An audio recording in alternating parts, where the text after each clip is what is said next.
How's it gaming? I'm Phil in the Blanks, and welcome to Looney Tunes for the Game Boy Color. For the last 3 years, we've done something called Disney Month, where we spent an entire month playing 15 Disney games. And it was super fun, because there's a lot of great and not so great games based on Disney properties. But this year, I said I'd do something different. And that's something different. This is Looney Tunes Month.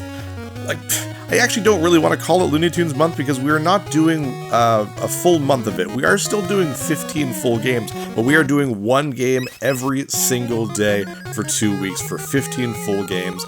And there are a lot of really fun Looney Tune games out there. And I figured this is probably the best game to start with because it features a large chunk of the Looney Tunes characters. And every game that we play on this 15-game marathon will either feature one of the Looney Tunes characters. For example, we'll have a Daffy Duck game, a Bugs Bunny game, a Tasmanian Devil game. We'll also be playing a couple games that are sort of adjacent to Looney Tunes. There will be a couple of Tiny Toons games, because I figured that's close enough to Looney Tunes, and a couple of Animaniacs games. Now, I know that's a little bit further away from Looney Tunes, but they're Warner Brothers to me, that still counts. Anyways, enough babbling, let's jump in there. And we start with Daffy Duck, the most sarcastic character, I think, in the Looney Tunes. So yeah, this is a pretty standard platforming game. It's a hop and bop. For some reason, a frisbee is my main weapon. I have no idea why that is for Daffy. We're fighting the first boss already. Hello, Yosemite Sam. It's a pretty fun game. This originally came out for the original Game Boy in black and white in 1992. And then 7 years later, they released it on the Game Boy Color, and I love that. The Game Boy Color was such a great opportunity for colorized version of classic games, and I'm always talking about that, because I really do think it's true. I just wish Nintendo themselves had done it more. But this is a great one. They did a great job with all the colors. I played this a little bit as a kid, the original one, not the Game Boy Color one. But it's really fun. Like I said, it's very standard, but I like standard platformers, and they're a lot of fun. And like I said, you get to play as a bunch of different Looney Tunes characters. There are, I think seven levels, I believe. We're invincible now, we're just gonna run right through. I like Daffy as the beginning, because every level is a little bit different, because, you know, each character is a little bit different, and this is sort of perfect for Daffy. A little bit of just basic platform, a little bit of water as well. I think he's the only swimming character in this game. Whenever there's swimming in a Looney Tunes games, you gotta have Daffy Duck. Absolutely. The gems are pretty much just for points, but I always go for them because why not? I don't know. It's a collectible. It's like coins, right? Even though they're not tallying up exactly how many. I think at the end of the level they do. Hello again, Yosemite Sam. What are you doing, man? So silly. Ooh, nice one up. Sneak in there. There we go. I love the look of Game Boy Color games. I don't know.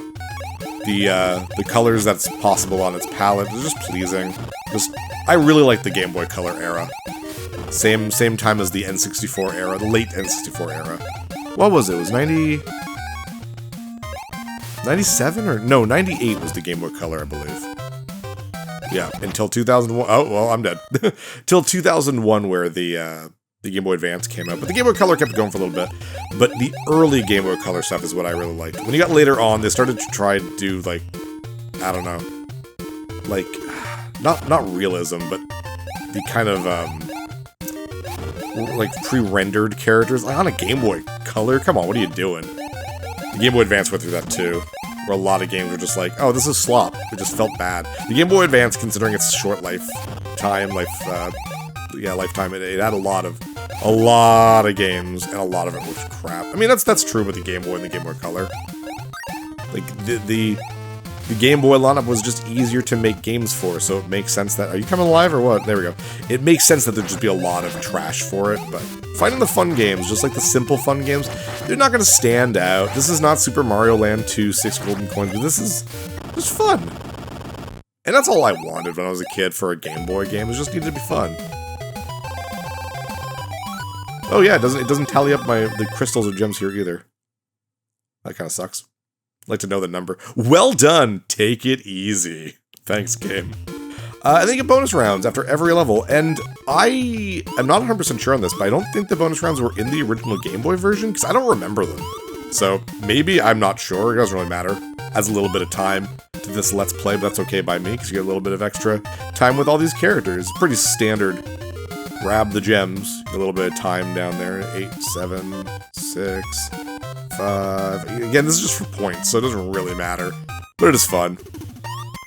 Nope, I can't move. So that last gem can never be collected. Boo. Who we got next? We got Tweety. Also the music here. Let's just listen to the music for a second.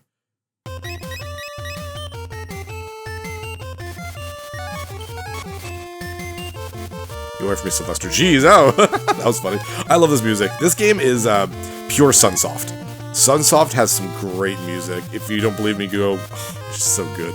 It's like such like a, I don't know. It's a rallying song.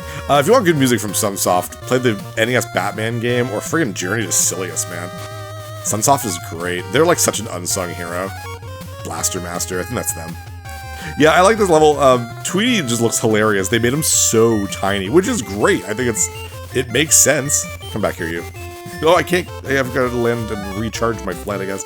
He's got a little adorable walk cycle too. Sylvester can grab you, but I think it does some damage. But that's about it. Look at the little walk. It's so funny. Tweety and Sylvester. This is gonna be. Oh no! This is gonna be the most obvious question of the day for our Looney Tune lineup. Oh, that's what we'll call it. There we go. Looney Tune lineup. That's what we'll call it. Who's your favorite Looney Tune? Like it could be like a team. Like no one's gonna say just Tweety, but not Sylvester. Well, I guess you could, but my favorite's probably Roadrunner. When I was a kid, I loved the Roadrunner and Wile E. Coyote episodes. They were great. It took me forever to realize that Wile E. Coyote and is it Sam? No, Sam the Sheepdog. Ralph. I think they're technically different characters. I still don't really know, but those were fun too. But I think Roadrunner and Wile E. Coyote, well done, take it easy, were probably my favorites. God, I love that music. It's so good. I'm doing great here. It's like the cards in Mario 3, except I'm terrible. Jeez. Well, there's a rabbit sandwich. Stage 3, Porky Pig. Porky is such a non-adventurous character, so I love how they gave him a friggin' spaceship shooting game. Again, this music is so damn good. Just great. This is actually the level that I remember the most as a kid from Nintendo Power. The boss is a weird star, and for some reason they had a screenshot of that, and it really stuck out to me, and it's why I wanted to play the game so much, that one screenshot. So a buddy of mine had it. A couple years later, I think, we got it at like I guess a pawn shop. This is before I started the collection, but we would visit like local small bookstores. Sometimes they'd have little video games. How I got Mega Man 2 and Kid Icarus, for example. And this was one that a buddy of mine picked up, and I thought it was really fun. I love this. For the Game Boy Color, you're getting some color changes in the background as the sun goes down. Was not in the original Game Boy, obviously. Just really neat. Again, this is such a simple game, but part of my dumb video game lizard brain just loves simple games like this. Not everything needs to be complicated, not everything needs to be pushing the envelope. Sometimes it just needs to be a fun, short game.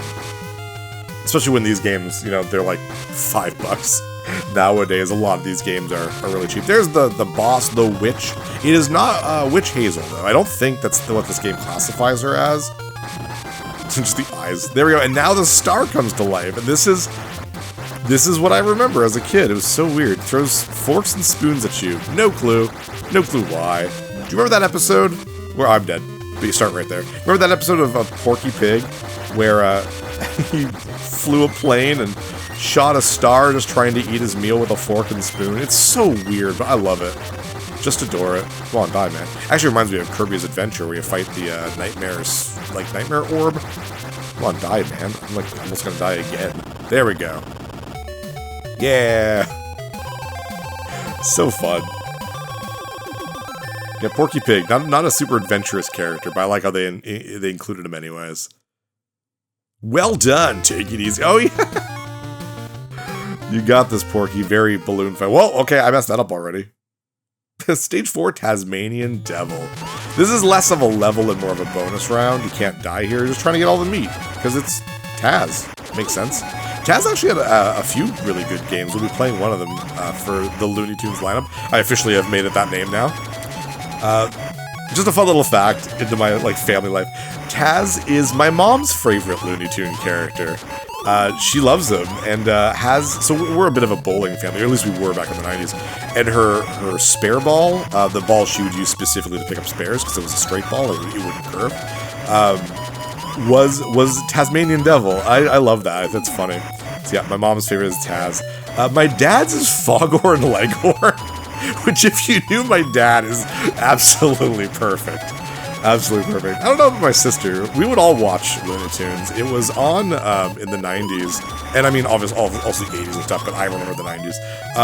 At noon, where I was from, which was Nova Scotia at the time, so Atlantic time, it was a full hour Bugs Bunny and Tweety show, and man, we watched it all the time. Like, Dad's not a cartoon guy, but we'd have lunch and we'd watch Bugs Bunny and Tweety show as like a family, because it was great, you know? I don't know. Great memories, great memories. Who we got next? Well done, take it easy. Select a card, okay. Meat. Oh yeah, it's memory match. Bone. Oh, bone, there we go. I need the big meat. Okay, good, we're fine. There we go. Who is next? Actually, the one I don't know, that's a horrible picture of Taz. Someone you wouldn't expect, this is Speedy Gonzalez. Who, to be fair, I've seen extremely few shorts of. And he's got this stupid attack. This dumb... I know he's dancing, he's going, arriba, arriba! But like little stars come out, and you can't move until the animation is completely done. It's really stupid. Yeah, I've never really watched a lot of Speedy Gonzalez shorts when I was a kid. Because, like, all these Looney Tunes stuff, they were all, like, shorts for the theater. Like, way back in the 50s and 60s and stuff, you'd go to the theater to watch these shorts. Because, you know, video cassettes didn't really exist yet, and syndication, oh, I'm screwed, didn't really exist yet either. So they were, like, theatrical releases, basically.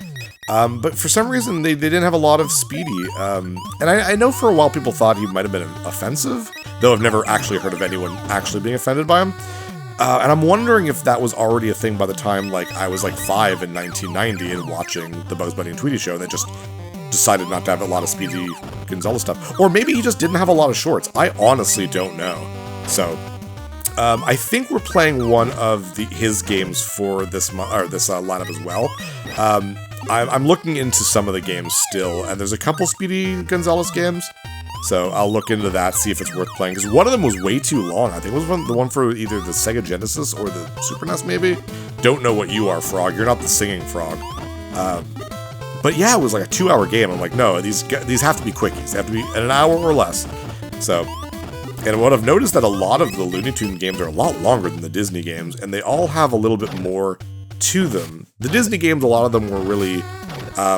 just okay with being just here as a platformer, and I know that's a little hypocritical considering I'm playing a very straightforward platformer now, but a lot of the games actually had a lot of meat to them. I was surprised. There's a lot more than just hopping and bopping and get to the end, so they ended up being a little bit longer. Fun dumb fact, because I'm stupid. When I was a little kid, and before I had actually ever heard... Oh, jeez, that was close. Ever heard anyone say Speedy Gonzalez? I thought it was Speedy Gonzales. Because I didn't know. Like, I never heard anyone say it. I'd never met anyone named Gonzalez in my life. I was a dumb little kid from Canada. Ah, frog bit me. Oh, well, I guess we got the one up, so we can take the right side this time. Jump there. There we go. And then we'll get the invincibility. I was hoping to get the life and just keep going, but the invincibility works really well too, obviously. You'd think speed would be a little faster, but this is also a Game Boy game. Can't go too fast. But yeah, I don't think I've ever met anyone whose like favorite character is Speedy Gonzalez. I think it's part of its lack of exposure to him. Hello, random vampire. What should we have for Speedy's level? I don't know, a vampire? Oh, okay, doesn't he like usually stay in Mexico? Yeah, it's a Mexican vampire. Sure. I don't know. Oh yeah, now he's the bat. Okay, that makes sense. You can kind of hit him with the stars, with the dancing, but it's probably a lot easier just to jump on his bat head. Oh, I almost got him a second time. That would have been cool if I got him with the stars at the same time there. Let's try that again. Oh, never mind, he's dead. Cheese! Of course it's cheese. Whoops, do a little dance. There we go. You did it, Speedy. Andale, andale. He's a cute character. The sprites are good. They're very small, but they look great. Like, you definitely know that's Speedy Gonzalez. Well done. Take it easy. So silly. And it's just more grabbing the gems. Bonus rounds really don't matter. There's no way to skip this one if you wanted to. Not that I meant to skip Porky's, it's just you can if you get hit and his balloons pop. What level is this? Level 5? Yeah, level 5. So next up is actually Roadrunner, my favorite character. And it's another short one, similar to Taz's. It's not a bonus round, really. It's more of just like a quick thing and then a boss. And after that, I think we're on Bugs Bunny. I think that's all of them. Yep, Roadrunner, stage 6. Yay, Roadrunner. Meep, meep. There he goes. Great parallax scrolling in the background. That looks fantastic. And it's pretty much just, yeah, an auto-scroller, infinite runner sort of thing. Pretty simple, Though, Roadrunner's hitbox is sort of wonky because of the way he is. We're also playing a Roadrunner game for this lineup. Again, I'm not saying which ones exactly because it's always fun to get a surprise, but it is one that I played a lot as a kid that, for some reason, is not considered very good, and no one has good memories of it except for me, apparently, because I loved it as a kid. So that'll be a lot of fun. Damn you. Ooh, boomerang. Feel free to guess in the comments. But it's probably obvious. I mean, there's not a lot of Roadrunner games out there. It's the same with, like Porky Pig. I think I only found one Porky Pig game. The character with the most games we're doing is Bugs Bunny. I think we're doing 3 Bugs Bunny games. And there's 2 Looney Tunes characters that are games that are all about Looney Tunes. So obviously this one, and we'll do another one. But they're all fairly old. There's a couple newer ones that I wanted to do, but they're more full games, like Sheep Raider, which is, I guess, you play as Wile E. Coyote. Well done, take it easy. Just another Roadrunner's dead. That rock finally hit him, Wile E. Coyote. There we go, Bugs Bunny. And he plays exactly like Daffy Duck. Just got the frisbee. Oh, sorry, the throwing disc. Frisbee is a trademark thing, so can't call it that. Oh, jeez. So just another haunted mansion-y type thing. It's sort of weird that, again, Speedy was in clearly a temple. I would have assumed like an Aztec temple or something. Not, I guess it was like the pyramids, maybe. I don't know. But then he fought Dracula. Because this looks like the vampire would be the last boss here. But nope. I don't know. It's whatever. It's Bugs Bunny. Well, Bugs is dead. Goodbye, Bugs. But yeah, there's like I said, there's a lot of Looney Tunes games. Definitely not as many as Disney games. Mind you, with Disney games, we were playing any game from like any Disney animated feature. So like there was a lot. It wasn't just Mickey and Friends. This we're sticking close to the Bugs Bunny and Friends kind of thing. So there's a lot less to choose from, but there is still quite a lot. Like we easily could do a Looney Tunes lineup 2 next year if we wanted to. And that depends on how this goes. I wouldn't mind it. I've been sitting on that opening for like 3 years, that intro that I did. Fairly easy, obviously. It's just the classic Looney Tunes. Orange circles and the head kind of going in. So, but I've had that finished for years, and I was like, I have to actually play a Looney Tunes game one of these days. Figured, why not make it a whole little thing? So that's why I decided last year. Hello, Marva the Martian! Also one of my favorites as a kid, even though he didn't have a whole lot of shorts either. But he was one of my favorites. This guy looks like he belongs in, like, Gimmick. Or Euphoria or something. It just looks super out of place. Yeah, Marva the Martian, great character. And yeah, I'm glad he's at least in this. They put a lot of the characters in this. I'm trying to think of, like, the classic characters that aren't in this. Witch Hazel. There's that weird big furball thing that, like, the Doctor made. That's, I think that's only for, like, one short, so I don't think that really counts. There's the Dodo. There's a lot of them. There's a lot of Looney Tunes characters, man. The Frog, there we go, there's the Singing Frog. Everyone remembers the Singing Frog. Oh, I guess Sylvester was, yeah. I was about to say he wasn't there, but he is. Foghorn Leghorn's not... Jeez, this is going really well. Yeah, there's Elmer Fudd, by the way. Foghorn Leghorn's not in this, so there's that. Then there's the dog. What's the dog's name from the Foghorn Leghorn shorts? There's Henry Hawk. I gotta sit down and watch some Looney Tunes, man. Maybe I'll do this, like, right after this. Just sit down and watch, like, an hour of Looney Tunes. They're just so good. Pretty sure you can buy DVDs of them, too. And that's it, by the way. I think we did it. Wasn't really paying attention. It's a fairly easy game. Oh, we cracked 500,000. I'm happy. Jeez, we are getting such a bonus here. Goodness gracious. There we go. Now we got the credits, which just kind of shows you highlights, I guess? I don't know, a lot of games did that back then. Where it's like, do you remember all the levels you beat? I'm like, yes, it's a 20-minute game.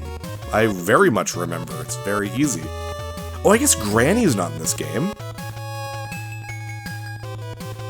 Yeah, she's on this. There you go. So not all the Looney Tunes, obviously. It'd be ridiculous to have all the Looney Tunes. Jeez, she came out of nowhere. But yeah, no, I hope you guys enjoy the Looney Tunes lineup. 15 Looney Tunes based games. Yeah, I've been looking forward to this one. It's been hard to kind of find a time to put this in. My year has been packed. I don't know if you've noticed, but I haven't skipped a single day at all this year. I've been doing phenomenally. And I think I bit off more than I can chew this year, I'll be really honest. If you go back and watch my 2025 update video on New Year's Day, I mentioned these are the games I really wanted to play. There's some big games on there, and I am worried I'm not going to be able to do them all. So, don't worry, most of the big ones are going to, like, don't worry, Secret of Mana is happening, Mario Party's happening, Wario Land's happening. But I really realized as the year started going by, I'm like, I don't know if I have enough time. Thankfully, our Halloween isn't too big this year. It's just kind of the usual, a few quickies. Next year, I'd like to do something big for Halloween. And then after that, I still go into November, so I should be okay. I'd like to be able to do everything that I said I was going to do, but like I said, I did not realize, man, just, even if I could do this as a job, I still don't know how I'd be able to fit more games or more videos for you guys. Because it's not like I should be doing 2 a day. No one has time to watch 2 videos of mine a day. Like, watching 700 friggin' episodes a year? It's not, I don't know. So I think I'm at the limit, right? 1 a day. And I like the way I format it. 20-minute episodes, 25 or 30 if they're longer games. And quickie episodes being full games within an hour. I don't know. I think it's a good formula. Been doing this formula for a while now. I think it fits me pretty well. We're getting through games. I've played a lot of games. I started doing this spreadsheet to kind of, so I could order stuff and be like, what series haven't I played a lot of? You know, that kind of thing. What systems have I not played a lot of games for? I'm not done it yet. I'm on like up until 2022 or something like that. Just kind of do it while I watch TV sometimes, just as like a background thing. But yeah, I do this for a long time, and still a lot of games out there, and I wish I could play more of them for you, but only got so much time in the day. That's all, folks. Yeah, presented by Sunsoft. Yeah, great game. So yeah, I hope you enjoy this. This will be a lot of fun. 15 great Looney Tunes games. It's gonna be super, super great. With that, I'm Fill in the Blanks, and that's all, folks. Hey, thanks for watching. If you liked this episode, click that subscribe button and hit the bell icon to know when the next episode is up. If you want to support my channel, share some videos with some friends and consider supporting me on Patreon.